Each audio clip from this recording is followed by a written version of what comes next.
ഈശോ മിശിഹായ്ക്ക് സ്തുതിയായിരിക്കട്ടെ. പ്രിയ സഹോദര സഹോദരി, ഇന്ന് പരിശുദ്ധ ത്രിത്വത്തിൻ്റെ തിരുനാൾ ദിവസമാണ്. ഈ തിരുനാളിൻ്റെ എല്ലാവിധ മംഗളങ്ങളും നിനക്ക് സ്നേഹപൂർവ്വം നേരുകയാണ്.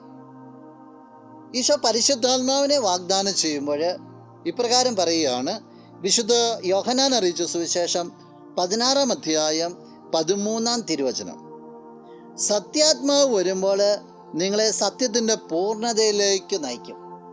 ഇപ്പം പരിശുദ്ധാത്മാവ് നിങ്ങളെ സത്യത്തിൻ്റെ പൂർണ്ണതയിലേക്ക് നയിക്കും. ഇത് ഈശോ പറയുക.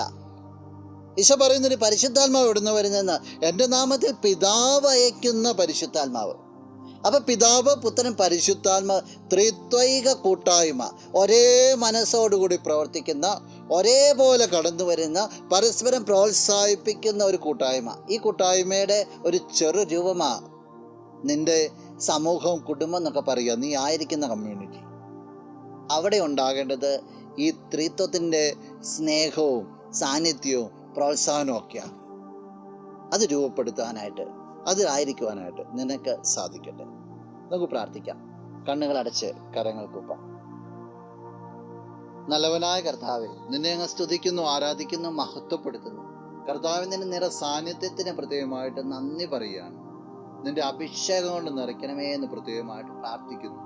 കർത്താവെ, ഈ വ്യക്തിയിലേക്ക് നിൻ്റെ വാഗ്ദാനമായി പരിശുദ്ധാത്മാവിനെ അയക്കണമേ. ഈ വ്യക്തിക്ക് പിതാവിൻ്റെ ഹിതം നിറവേറ്റുവാനുള്ള കൃപ നൽകണമേ.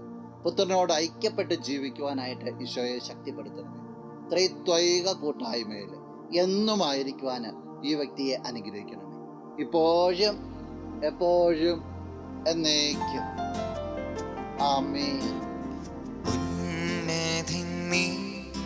അത്യുന്നതനീ അങ്ങേ പോലൊരു ദൈവമില്ല.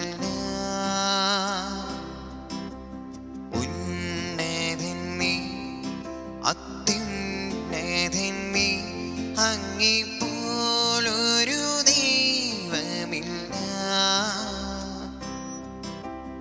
അത്ഭുതവാ അതിശയവാ നീ മാത്രമേ ദൈവം.